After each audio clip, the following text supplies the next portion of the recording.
दोस्तों SPSS ITI YouTube channel में आप सबका स्वागत है। दोस्तों आज हम पढ़ेंगे टाइप्स ऑफ अल्टरनेटर यानी प्रत्यावर्तक के प्रकार। दोस्तों सबसे पहले मैं आपको बता दूं कि इसमें दो तरह की वाइंडिंग होगी, ठीक है। एक तो होगी फील्ड वाइंडिंग और एक होगी आर्मेचर वाइंडिंग। तो हम पहला इसका जो प्रकार देखेंगे वो अकॉर्डिंग टू द फील्ड यानी चुंबकीय क्षेत्र के अनुसार देखेंगे।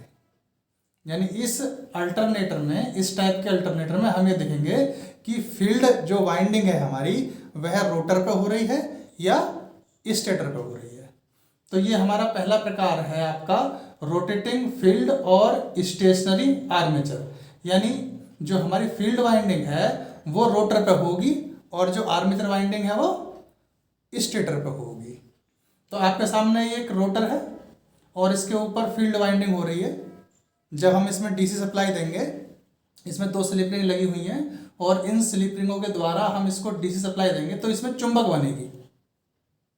और ये जो वाइंडिंग हो रही है ये स्टेटर है, इसके ऊपर हो रही है आर्मेचर वाइंडिंग, ये स्थिर रहेगी।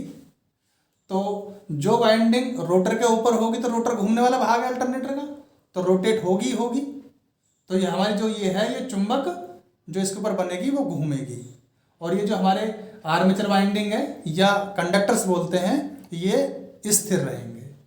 उसके बाद इसका दूसरा प्रकार है आपका स्टेशनरी फील्ड और रोटेटिंग आर्मेचर।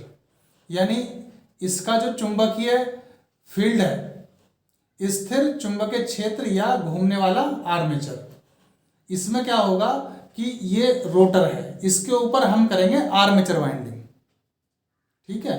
और ये इसका अल्टरनेटर का स्टेटर है, इसमें हो रही है आपकी फील्ड वाइंडिंग। तो रोटर के ऊपर आर्मेचर वाइंडिंग होगी, तो जब रोटर के ऊपर आर्मेचर वाइंडिंग हो रही है तो ये घूमेगा। तो यानी हमारी जो आर्मेचर वाइंडिंग है इस अल्टरनेटर में वो घूमेगी और जो हमारी मैग्नेट यानी जो चुंबक बनेगी वो हमारी स्थिर रहेगी क्योंकि स्टेटर पे वाइंडिंग हो रही है, फील्ड वाइंडिंग। तो दूसरा प्रकार हमारा हो जाता है स्टेशनरी फील्ड और रोटेटिंग आर्मेचर, या फिर कह सकते हैं स्थिर, उसका चुंबकीय क्षेत्र जो रहेगा वो स्थिर रहेगा और उसका आर्मेचर घूमेगा। अब जब ये रोटर इसमें घूमेगा तो इसमें बिजली पैदा होगी, आम भाषा में बोलेंगे बिजली, वरना ईएमएफ बोलते हैं, इलेक्ट्रिकली ईएमएफ पैदा होगी या आप कह सकते हैं वोल्टेज पैदा होगी।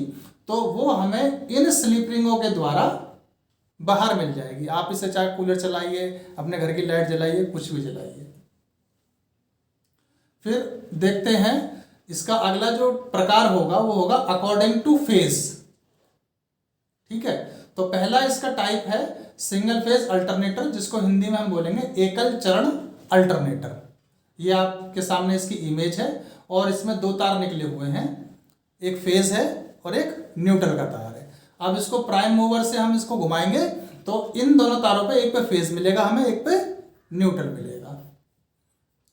अब ये अकॉर्डिंग टू फेज दूसरा टाइप है जिसको हम पॉलीफेज या थ्री फेज अल्टरनेटर बोलेंगे, हिंदी में बोलेंगे बहुचरण अल्टरनेटर या तीन चरण अल्टरनेटर। इसमें तीन टर्मिनल होंगे फेज के लिए और एक होगा न्यूट्रल के लिए। तो इसमें हमें तीन तो फेज मिलेंगे और एक न्यूट्रल मिलेगा। जब इसकी शाफ्ट को हम किसी प्राइम मूवर से घुमाएंगे तो इससे हमें तीन फेज एक साथ मिलेंगे और एक न्यूट्रल मिलेगा। उसके बाद है अकॉर्डिंग टू एक्साइटेशन यानी उत्तेजना के आधार पर। ये दो प्रकार के हो जाएंगे। पहला आपका सेल्फ एक्साइटेड हो जाएगा और जिसको हम हिंदी में बोलेंगे स्वयं उत्तेजित होने वाला। दूसरा हो जाएगा सेपरेटली एक्साइटेड यानी अलग से उत्तेजित होने वाला। पहले इसे देख लेते हैं। सेल्फ एक्साइटेड आपके नीचे ये बना हुआ, ये हमारा अल्टरनेटर है और ये है हमारा एक्साइटर। एक्साइटर यानी पहले हम पढ़ चुके हैं कि हमें जो ईएमएफ मिलेगी कब मिलेगी, जब या तो हम मैग्नेटिक फील्ड को घुमाएं या फिर मैग्नेटिक फील्ड में कंडक्टर को घुमाएं। तो इसमें क्या होगा, ये एक्साइटर इसकी शाफ्ट पर अंदर लगा होता है, इसी के अंदर। तो जब हम इसे किसी प्राइम मूवर से घुमाते हैं तो ये भी घूमता है, तो ये घूमने पर एक डीसी सप्लाई बनाता है और डीसी सप्लाई बनेगी तो वो अल्टरनेटर की जो फील्ड वाइंडिंग है जिस पे चुंबक बनेगी उसमें करंट पहुंचाएगा, तो उसमें चुंबक बननी शुरू हो जाएगी। तो इस हिसाब से ये अपने आप यानी स्वयं ही एक्साइटेड हो जाता है। ये दूसरा है आपके सामने सेपरेटली एक्साइटेड, जिसको हम कहेंगे अलग से उत्तेजित होने वाला। तो आपके सामने ये अल्टरनेटर है, आप इसको प्राइम मूवर से घुमाइए तो इसमें बिजली हमें नहीं मिलेगी, यानी ईएमएफ पैदा नहीं होगी। रीजन, उसके लिए हमें चुंबक भी चाहिए। तो इसके लिए हम जो सोर्स रखेंगे, आप यहाँ पे बैटरी ले लीजिए या रेक्टिफायर के द्वारा भी आप कर सकते हो इसको, और भी ऐसा डीसी सोर्स आपको अलग से लेना पड़ेगा और उसके कनेक्शन फिर इसकी फील्ड से करने पड़ेंगे। उसके बाद इसमें मैग्नेट बनेगी और फिर हम इसे प्राइम मूवर से घुमाएंगे तो इसमें फिर ईएमएफ पैदा हो जाएगी, जिससे हमें बाहर बिजली मिलेगी, हम अपने लाइट जलाएं, फैन चलाएं, कुछ भी चला सकते हैं। फिर अब देखते हैं advantages of rotating magnetic field in the alternator, या आप कह सकते हैं अल्टरनेटर में चुंबकीय क्षेत्र को घुमाने के लाभ यानी फायदे। जैसा कि पहले ही हम डिस्कस कर चुके हैं कि अल्टरनेटर के अंदर दो वाइंडिंग होंगी, एक फील्ड वाइंडिंग यानी जिसमें हमें चुंबक बनेगी, और दूसरी हमारी है आर्मेचर वाइंडिंग जिसमें बिजली पैदा होगी और हमें बाहर मिलेगी। तो अब हम इसमें पढ़ेंगे, अगर हम फील्ड घुमाने का मतलब ये है कि अगर हम फील्ड वाइंडिंग को रोटर पर करते हैं, क्योंकि रोटर ही घूमेगा, फील्ड वाइंडिंग को रोटर पे करते हैं और आर्मेचर वाइंडिंग को स्टेटर पे करते हैं, तो उसके लाभ क्या क्या होते हैं। तो पहला लाभ है आपका, स्टेटर में अधिक कंडक्टरों वाली वाइंडिंग की जा सकती है। तो अगर हमें आउटपुट ज़्यादा चाहिए बाहर, तो हम जो स्टेटर में आर्मेचर वाइंडिंग कर रहे हैं उसमें कॉइलों की संख्या बढ़ाकर हम उसमें कंडक्टर की संख्या बढ़ा सकते हैं, तो हमें आउटपुट ज़्यादा मिल जाएगा। दूसरा पॉइंट है आपका, अल्टरनेटर की आउटपुट को बढ़ाया जा सकता है। तो जब उसके अंदर कंडक्टर बढ़ जाएंगे यानी कॉइल्स बढ़ जाएंगी हमारे आर्मेचर में, जो वाइंडिंग हमने स्टेटर पे कर रखी है, तो ऑटोमेटिकली हमें आउटपुट ज़्यादा मिलेगा। उसके बाद है स्थिर आर्मेचर वाइंडिंग को इंसुलेट करना अधिक आसान है। तो क्योंकि आर्मेचर वाइंडिंग हमने स्टेटर पे कर रखी है तो स्थिर रहेगी, तो उसे इंसुलेट करना बहुत ही इजी है। अगला पॉइंट है आपका, रोटर की अपेक्षा स्टेटर पर आर्मेचर वाइंडिंग करना सरल व आसान है।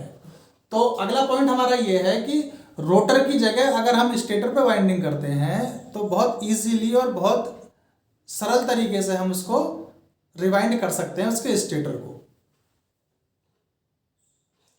आगे, घूमने वाली चुंबकीय क्षेत्र के कारण अल्टरनेटर में अधिकतम 33 किलोवोल्ट पैदा किए जा सकते हैं।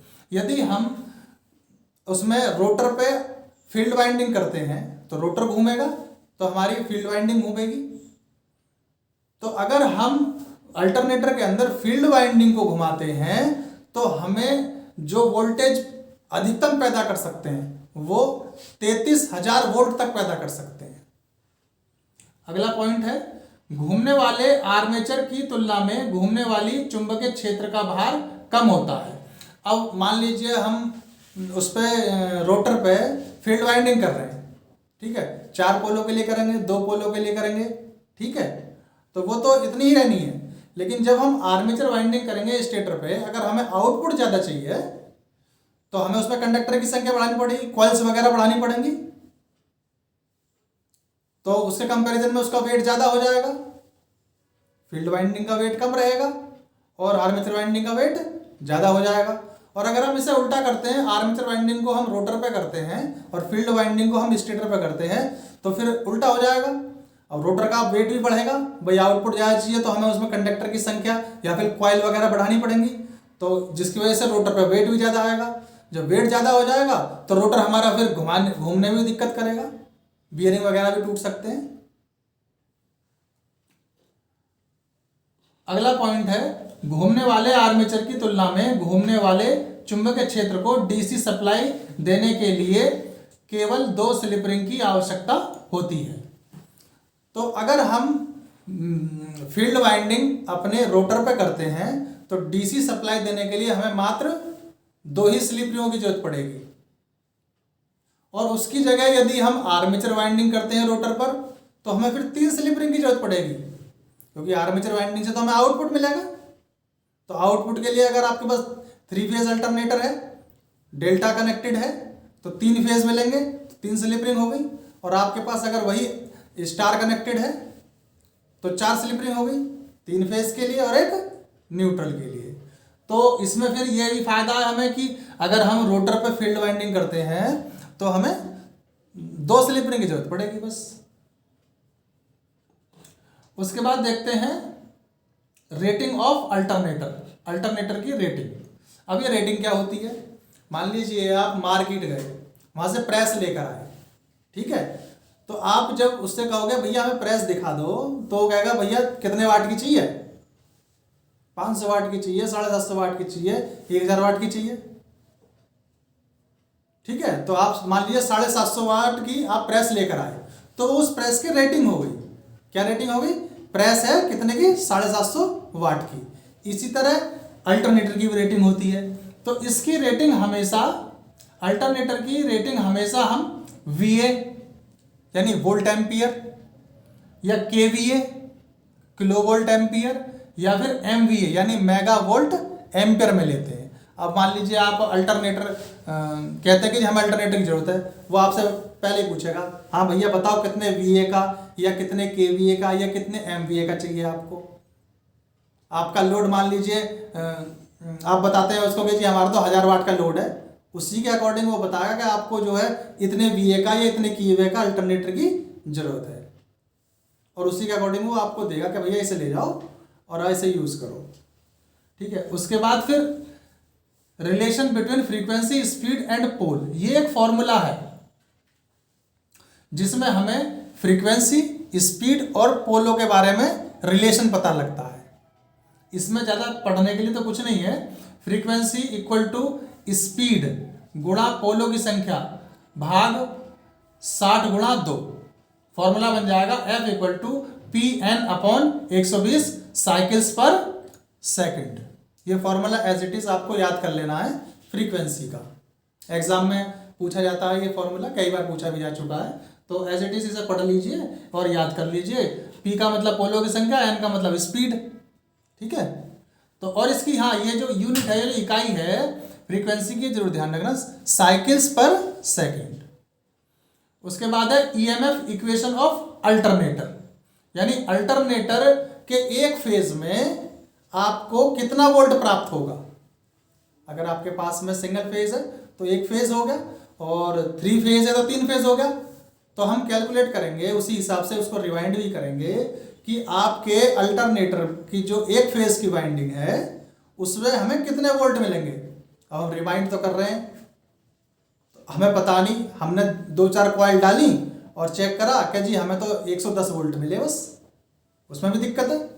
तो पहले आप कैलकुलेट करें, उसके बाद रिवाइंड करें, उसके बाद आप अपने वोल्टेज चेक कर सकते हैं। उसके लिए फॉर्मूला आप ये लगाएंगे EMF पर फेज, यानी जो वोल्टेज, EMF का मतलब वोल्टेज जो आपको मिलेंगे पर फेज, तो ये 4.44 तो कांस्टेंट रहता है, ठीक है। तो 4.44 के साथ में KD की गुणा कर दीजिए, KC की गुणा कर दीजिए, ये फ्लक्स है, मैग्नेटिक फ्लक्स, हमारी जो चुंबक बनेगी अल्टरनेटर में कितनी बनी वह है, उसकी गुणा कर दीजिए। फिर फ्रीक्वेंसी कितनी रखनी है आपको, उससे गुणा कर दीजिए। फिर है TP, टर्न पर फेज, एक इसमें कितने टर्न लगा रहे हो, तो हमें ये वोल्टेज मिल जाएंगे। उसी हिसाब से जब आप गुणा करोगे, कैलकुलेट करोगे, तो अगर आपको 250 वोल्ट चाहिए तो इसी फॉर्मूले के हिसाब से आप निकाल सकते हो। 220 चाहिए, इसी फॉर्मूले के हिसाब आप निकाल सकते हो। 440 चाहिए तो भी लगा सकते हो फॉर्मूला, ठीक है। उसके बाद जैसे इसमें आया था ना KD और KC, इसके बारे में और देख लेते हैं KD और KC होता क्या है। तो KD की जो फुल फॉर्म होती है वो होती है डिस्ट्रीब्यूशन फैक्टर या ब्रेथ फैक्टर, ठीक है। KD को हम क्या बोलते हैं, डिस्ट्रीब्यूशन फैक्टर और ब्रेथ फैक्टर। आखिर अब ये KD होता क्या है, तो KD होता क्या है, जो हमारी कॉइल है, ठीक है, उसमें जो हमारी EMF यानी वोल्ट पैदा होगा उसका वेक्टर जोड़ कर दें हम, और उसे भाग दे दें उसी कॉइल में या फेज में पैदा होने वाली EMF जो है उसके गणितीय जोड़ से, तो हमारा KD आ जाता है। ठीक है, क्योंकि हम जो है आपका मान लीजिए एक फेज के लिए हमने 4 कॉइल बनाई है, तो उन चारों का जो ईएमएफ पैदा होगा उसका वेक्टर जोड़ करिए, फिर उन चारों में जो ईएमएफ पैदा हुई है उसका गणितीय जोड़ करिए, और इन दोनों का जो है आप फिर भाग देकर निकाल सकते हैं क्या आया।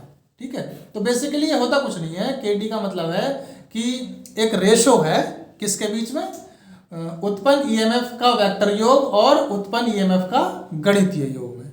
ठीक है, फिर आप केडी कैसे कैलकुलेट करोगे, तो यही फॉर्मूला, ये भी याद करना है, एग्जाम में बहुत बार पूछा जा चुका है, तो सीधा सीधा आप याद कर लोगे इसको। KD equal to sine m beta divided by 2 upon m sine beta divided by 2। ठीक है, अब ये एम क्या है, एम है हमारा स्लॉट पर पोल पर फेज, एक फेज के हिस्से में कितनी स्लॉट आई और पोल। ठीक है, ये एम है हमारा, और ये बीटा क्या है, बीटा है हमारा इलेक्ट्रिकली एंगल, स्लॉट होती है ना, अब स्लॉट को कैलकुलेट करेंगे 1 2 3 4, तो एक के बाद एक स्लॉट आएगी, तो उन दोनों स्लॉटों का आपस में क्या एंगल बन रहा है, तो वो होता है यहां पर बीटा। तो वो निकलेगा कैसे beta, 180 degree divided by 3m। m क्या है हमारी, स्लॉट पर पोल पर फेज। उसके बाद केसी है हमारा, केसी को बोलते हैं कॉइल स्पैन फैक्टर और पिच फैक्टर।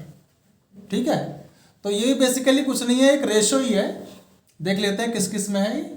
तो केसी हमारा होता है कॉइल की दोनों साइडों में उत्पन्न ईएमएफ का वेक्टर योग और कॉइल की दोनों साइडों में उत्पन्न ईएमएफ का गणितीय योग। ये भी एक रेशो ही है, एक कॉइल की 2 साइड होती हैं, तो उन दोनों साइडों में जो हमारी ईएमएफ पैदा हुई है उसका वेक्टर योग, और जो उन दोनों साइडों में ही ईएमएफ पैदा हुई है या वोल्टेज पैदा हुए हैं उसका गणितीय योग होता है। ये भी एक फॉर्मूले की तरह ही याद करना है। ये बन जाएगा केसी बराबर कॉस बीटा बाई 2। बीटा मैं पहले भी डिस्कस कर चुका हूँ, क्या है, पास पास वाली स्लॉटों का एंगल है, मैंने यहाँ पे लिख भी दिया है, बीटा पास पास के स्लॉटों के फेज अंतर का कोण। ठीक है, अगली वीडियो देखने के लिए दोस्तों SPSS ITI यूट्यूब चैनल को सब्सक्राइब करें, वीडियो को लाइक करें और शेयर करें। Thank you.